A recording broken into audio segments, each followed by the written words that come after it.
வணக்கம். நான் ராபுபாலன். நான் தனிமையின் 2 கவிதைகளை உங்களுடன் பகிர்ந்து கொள்ள விரும்புகிறேன். கவிதை 1.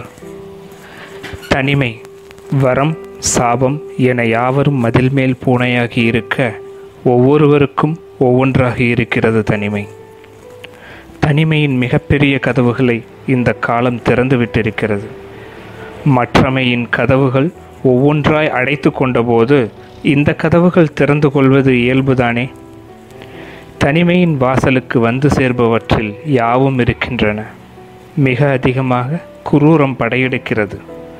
வெறுமனே கடந்து போகும் சிற்றுயிர் ஒன்றின் தலை திருகி நசுக்கி ரசிக்கிறது தனிமை. கண்காணிக்கும் கண்களை பற்றிய பயமேதுமின்றி அந்தரங்கங்களை அலையேற்றி விடுகின்றது. ஒப்பனைகளின் அவசியமற்று போன தனிமை தனது சிறங்குகளை கீறி சுகம் காண்கிறது. நினவாடையையும் ரசித்து தொலைக்கிறது.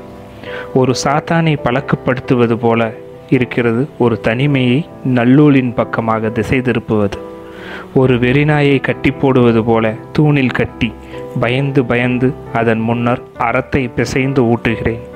குருதி மாம்சம் என பழக்கப்பட்ட அது மிக மெதுவாக அறத்தின் பக்கமாக வர கொஞ்சம் காலமாகும் தான். ஒரு வளர்ப்பு மிருகத்துக்கான பக்குவம் வந்த பின்பு இசை, புத்தகம், ஓவியம் என்று ரசனையின் பக்கம் அதை திருப்பி இருக்கிறேன். இப்போதெல்லாம் வாளை குலைத்தபடி இந்த 10க்கு 10 அறையை சுற்றி சுற்றி வருகிறது யாதொரு குறையுமின்றி. பாருங்களேன், அது இப்படி ஒரு சுமாரான கவிதையை கூட எழுத பழகிவிட்டிருக்கிறது இப்போது. கவிதை 2. தனிமையின் கணங்கள் இருள் நிறைந்தவை. கடவுள் சிலைகளின் கண் திறத்தல் போல சில சடங்குகள் இருக்கின்றன தனிமையின் கண்களை திறப்பதற்கு. தனிமையின் கண்களுக்கு ஒளியூட்டுவது தனிமைக்கு உண்மையில் இருட்டை பழக்குவதுதான்.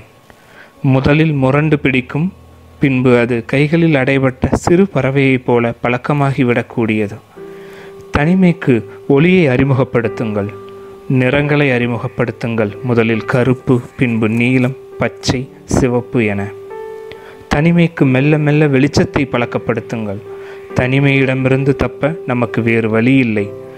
எப்போதாவது வாய்க்கும் தனிமைக்கும், எப்போதும் உடனிருக்கும் தனிமைக்கும் நம்மை நாம் ஒரு ஒளிக்கீற்றென அறிமுகமாகிக் கொள்ளலாம். தவறிவிட்டால் தனிமையின் அந்தகாரத்துக்குள் நம்மை நாம் தொலைத்து விடுவோம். நன்றி.